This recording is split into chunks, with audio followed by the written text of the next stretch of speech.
Shalom, queridos.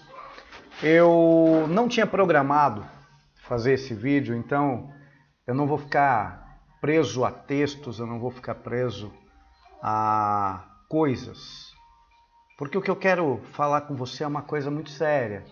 É uma situação muito séria, uma malignidade que tem sido trazida para o meio da igreja e que nós não temos percebido isso. Eu quero falar sobre a geração de Eli, que é uma geração que nós temos visto hoje, de sacerdotes que não conseguem ser sacerdotes dentro da sua casa. Se você olhar em 1 Samuel,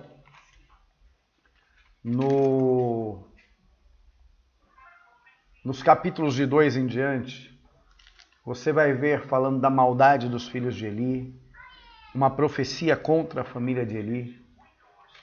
E é interessante que no meio disso você vê o chamado de Samuel, os filisteus tomando a arca e Eli ouvindo falar da morte dos seus filhos e morrendo em seguida. É interessante você olhar que Eli tem uma característica, diz que ele tinha os seus olhos já escurecidos pelo tempo. Mas o meu foco aqui é uma coisa muito mais específica. Pelo fato de Eli ter perdido a sua visão, e aqui eu falo de visão espiritual, ele deixou de ser diligente com algumas coisas, sendo negligente com elas. Ele formou uma geração poderosa, ele foi um excelente pai espiritual para Samuel. Samuel se tornou um profeta, um juiz de Israel, o homem que deu origem à unção de reis como Saul, Davi. Porém, ele perdeu seus 2 filhos, Ofni e Finéias. E eu quero falar com você que é pastor, que é bispo, que é apóstolo, que é líder na casa do Senhor. Eu entendo a tua ânsia, o teu desejo, o teu cuidado para formar uma geração para Deus. Ser um verdadeiro pai espiritual para uma geração. Mas ser um pai espiritual não tira de você a responsabilidade de ser um excelente pai dentro da tua casa. Hoje nós temos essa malignidade que destrói os nossos filhos no nosso lar, enquanto nós estamos formando líderes e filhos espirituais. Nós podemos ser excelentes pais espirituais, mas a pergunta é, nós somos bons pais de verdade dentro da nossa casa? Porque ao mesmo tempo em que nós nos preocupamos em ser pais espirituais para uma geração, existe um mandato de Paulo a Timóteo, e ele fala assim, aquele que deseja o episcopado, boa obra almeja, mas convém, é importante que o bispo seja marido de uma só mulher, experimentado, não dado ao vinho, não avarento, não briguento, não seja uma pessoa neófita, mas governe bem a sua própria casa, tendo seus filhos sob seu cuidado. Porque aquele que não sabe cuidar da sua própria casa, como vai cuidar da casa do Senhor? E aí entra essa grande questão. De que nos adianta gerarmos milhares de filhos espirituais e perdemos os nossos dentro da nossa casa? E aí vem, lógico, vai existir aquele que é religioso que vai dizer assim, mas Jesus falou que se eu amar a minha família mais do que a Deus, eu não sou digno de Deus. Aquele que amar mais o seu pai e sua mãe, amar mais do que a mim, não é digno de mim. Quem amar mais o seu filho do que a mim, não é digno de mim. Sim, eu sei de tudo isso. Mas eu também sei que existe uma parábola um pouco à frente, que Jesus fala assim, e um rei deu a ele 5 talentos a um, 2 a outro e 1 a outro. Talentos eram coisas que foram dadas para que fossem cuidadas por eles. Foram colocadas sobre a responsabilidade deles. E o teu filho, a tua filha, foi colocada sobre responsabilidade tua. Não é teu, nunca foi, é de Deus. A tua responsabilidade é cuidar, zelar, preservar, proteger, ensinar a criança no caminho que ela deve andar. Para quando ela for grande, ela não se distancie, ela não se desvie da verdade. Existem muitas coisas hoje dentro da igreja que nós fazemos que Deus não nos mandou fazer e que nós deixamos de fazer aquilo que Deus mandou que nós fizéssemos. Mandato de ser família, mandato de ser pai e mãe, nunca foi tirado dos nossos ombros. Por mais que nós façamos fora dos nossos lares, nada tira a nossa responsabilidade dentro dele. Existem filhos feridos porque o pai e a mãe têm tempo para todo mundo, menos para eles. O pai e a mãe são excelentes profissionais, mas não têm tempo para o filho. O pai e a mãe são excelentes pastores, bispos, apóstolos, mas não têm tempo para os filhos. Os filhos são sempre deixados em segundo lugar. Qual é o teu tempo com os teus filhos? O que é que você está gerando neles? Eli, ele tinha tempo para ser sacerdote, ele tinha tempo para gerar um profeta, mas ele não tinha tempo para cuidar dos seus filhos. E os seus filhos morreram.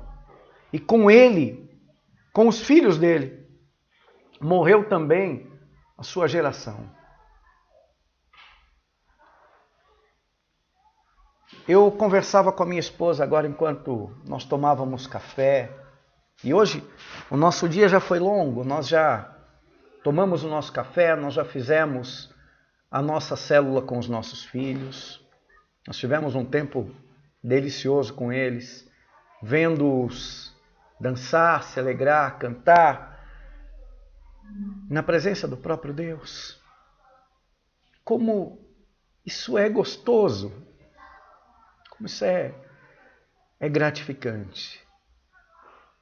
Não adianta nada, querido, você ganhar o mundo inteiro e perder a tua herança. Tua herança são os teus filhos. Hoje nós temos uma igreja despreparada para ser pai e mãe. E eu quero desafiar você, que está vendo esse vídeo, a ser pai e a ser mãe dentro da tua casa, não fora dela. Não para que os outros vejam, sabe? Aquela história de dentro da igreja eu abraço os meus filhos, eu beijo os meus filhos, eu tenho tempo para eles, mas fora dela não tenho tempo, eu grito, eu brigo, eu esculhambo, eu sou violento com as minhas palavras, eu sou violento com eles. Não, não, não. Nós até brincamos na Ouvir e Crer, tem uma historinha que a gente conta, que diz que o pai, ele era um excelente líder na casa de Deus. Mas durante a semana, ele era violento dentro de casa, ele era violento com os filhos, ele brigava, ele gritava, ele ofendia. E um dia os filhos chegaram para a mãe e disseram: mãe, a gente não pode mudar para a igreja, para morar na igreja? E a mãe: mas por que, crianças? A nossa casa é tão linda, nós temos um quarto para cada um, é uma casa tão grande, por que vocês querem morar na igreja? E eles disseram: porque lá o pai tem tempo para a gente, porque lá o pai abraça a gente, beija, abraça, cuida, conversa. E se é só lá que ele faz isso, é lá que a gente quer estar.